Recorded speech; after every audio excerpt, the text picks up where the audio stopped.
ಕಥೆ ತೇಜಸ್ವಿ ಮತ್ತು ಹುಲಿ. ಹಳ್ಳಿ ಪ್ರಾಂತದ ಬಳಿ ಒಬ್ಬ ಪ್ರಾಮಾಣಿಕ ತೇಜಸ್ವಿ ಅನ್ನುವ ಬಾಲಕ ವಾಸಿಸುತ್ತಿದ್ದ. ಅವನು ಪ್ರತಿದಿನ ಹಳ್ಳಿಯಿಂದ ದೂರವಾದ ಹುಲ್ಲಿನ ಕಾಡೊಂದರಲ್ಲಿ ತನ್ನ ಹಸುಗಳನ್ನು ಮೇಯಿಸಲು ಕರೆದೊಯ್ಯುತ್ತಿದ್ದದ್ದು ಅವನ ದಿನಚರಿಯಾಗಿತ್ತು. ಒಂದು ದಿನ ಹಳ್ಳಿ ಪಕ್ಕದ ಕಾಡಿನಲ್ಲಿ ಹುಲಿ ಪ್ರತ್ಯಕ್ಷವಾಗಲು ಶುರುವಾಗುತ್ತದೆ. ಹಸುವಿನ ಮಾಲೀಕರು ಭಯದಿಂದ ತಮ್ಮ ಹಸುಗಳನ್ನು ಮೇಯಿಸಲು ಕಷ್ಟಪಡುತ್ತಿದ್ದರು. ತೇಜಸ್ವಿ ತನ್ನ ಮನಸ್ಸಿನಲ್ಲಿ ಭಯವಿಲ್ಲದೆ, ನಾನು ಹಸುವಿನ ಸುರಕ್ಷತೆಗಾಗಿ ನನಗೆ ಬರುವ ಯಾವುದೇ ಅಪಾಯವನ್ನು ಎದುರಿಸುತ್ತೇನೆ ಎಂದು ಶಪಥ ಮಾಡುತ್ತಾನೆ. ಹಸುವನ್ನು ರಕ್ಷಿಸಲು ತೇಜಸ್ವಿ ಒಂದು ತಂತ್ರ ಹೆಣೆಯುತ್ತಾನೆ. ಆತ ಒಂದು ದೊಡ್ಡ ಕೊಂಬೆಯನ್ನು ತೆಗೆದುಕೊಂಡು ಹುಲಿ ಬರುವ ದಾರಿ ಪತ್ತೆ ಹಚ್ಚುತ್ತಾನೆ ಮತ್ತು ಬಲವಾದ ಉರುಳನ್ನು ಅಲ್ಲಿ ಅಡಗಿಸುತ್ತಾನೆ.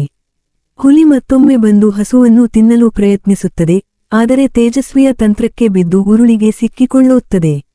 ಅದು ಹೊರಬರುತ್ತಿರುವಾಗ ತೇಜಸ್ವಿ ಧೈರ್ಯದಿಂದ ತನ್ನ ಶಬ್ದದೊಂದಿಗೆ ಹಳ್ಳಿಗರು ಸಹಾಯಕ್ಕೆ ಬಂದಂತೆ ತೋರಿಸುತ್ತಾನೆ. ಹಳ್ಳಿಗರು ತೇಜಸ್ವಿಯ ಧೈರ್ಯವನ್ನು ಮೆಚ್ಚಿ, ಕಾಡಿನಿಂದ ಹುಲಿಯನ್ನು ಓಡಿಸಲು ಸಹಾಯ ಮಾಡುತ್ತಾರೆ. ತೇಜಸ್ವಿಯ ಧೈರ್ಯ ಮತ್ತು ತಂತ್ರದ ಪರಿಣಾಮವಾಗಿ ಹಸುವಿನ ಮಾಲೀಕರಿಗೆ ಶಾಂತಿ ಮತ್ತು ಸುರಕ್ಷತೆ ದೊರಕುತ್ತದೆ.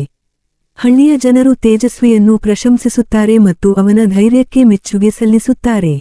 ಈ ಕಥೆಯಿಂದ ನಾವು ಧೈರ್ಯ, ಬುದ್ಧಿ ಮತ್ತು ಸಮಾಜಕ್ಕಾಗಿ ಸೇವೆ ಮಾಡುವ ಗುಣಗಳನ್ನು ಕಲಿಯಬಹುದು.